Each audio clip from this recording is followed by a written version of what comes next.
Olá a todos e a todas, meu nome é Esdras e eu vou falar para vocês um pouquinho sobre o eye tracking, uma metodologia que nós utilizamos para investigar a integração multimodal. A multimodalidade é um fenômeno muito comum na física, né? Seja na construção, na comunicação do seu conhecimento, ela utiliza de múltiplos modos. Aqui a gente tem um exemplo de um livro-texto de física, onde nós vemos o emprego do texto verbal, da fotografia, do diagrama, da equação, da tabela, um desenho aqui que se assemelha a elementos esquemáticos. Então, dadas as potencialidades e limitações dos diferentes modos, é muito comum que eles sejam utilizados em conjunto.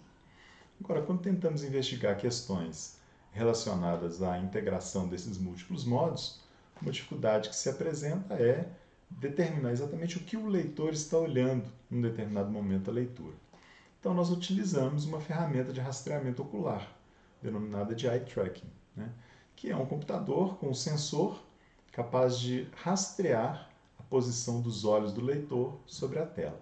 Então, quais os tipos de dados que o eye tracking pode fornecer para a gente? Um deles é o scan path, que mostra esses deslocamentos do olhar do leitor na tela. Não só o deslocamento, mas também os pontos de fixação, pontos onde o olhar do leitor se demorou mais sobre a tela. Então, as fixações são marcadas como essas bolinhas, bolinhas maiores, um tempo de fixação maior, e as sacadas, que são esses movimentos rápidos do olho, são os deslocamentos do olhar. Então, aqui nós temos dois vídeos que vão mostrar leitores com comportamentos bastante distintos, né? Eu tenho aqui um leitor que está lendo esse trecho esquerdo do texto, em seguida ele vai passar para a tabela e depois vai retornar para o lado esquerdo, ignorando completamente a figura, né? Apesar de o texto mencionar os elementos da figura. De modo oposto, esse outro leitor realiza muitas integrações entre as informações do texto e a figura. Então, o Scan Path permite a gente refazer o caminho de leitura do leitor. Além disso, nós temos o Heatmap, que mostra um mapa da atenção do leitor. Regiões mais avermelhadas receberam maiores fixações e, portanto, maior atenção do leitor.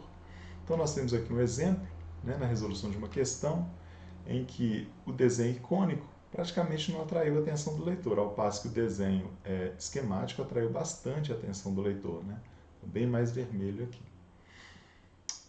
E, por fim, eu gostaria de falar aqui um pouquinho das áreas de interesse, que são elementos muito importantes, dadas as análises que a gente pode fazer a partir delas.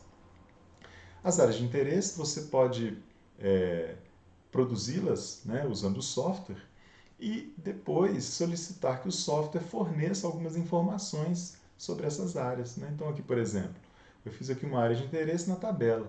E aí, para um determinado leitor, eu tenho o intervalo de tempo que o leitor permaneceu lendo esta área, quantas fixações ele fez, a média de tempo das fixações, né? Todos esses dados podem ser relacionados, de acordo com a literatura, à atenção do leitor sobre essa área, né?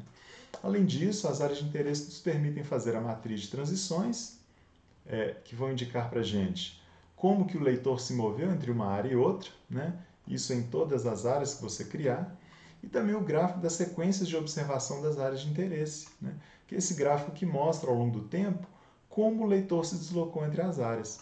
Então, nesse trecho do texto aqui, nós criamos 4 áreas de interesse, nós podemos ver leitores que integraram muito o texto e a figura, né? Os trechos de texto e a figura, realizando muitos movimentos de ir e vir entre texto e figura. Por outro lado, nós temos leitores que praticamente não fizeram isso. Leram o texto verbal, depois viram a figura, depois foram lá para o outro trecho de texto, sem fazer essa movimentação, né? Então, nós vemos que o eye tracking é uma ferramenta que pode nos auxiliar muito no sentido de determinar a que o autor, o leitor, está prestando atenção num determinado momento da leitura, né? E isso é importante tanto para produtores quanto de material didático, quanto para nós, professores, né? Se a física é comunicada de forma multimodal, nós temos que auxiliar nossos alunos a compreender as informações a partir destes múltiplos modos, né? Então, nós temos que estar atentos a esse aspecto da multimodalidade.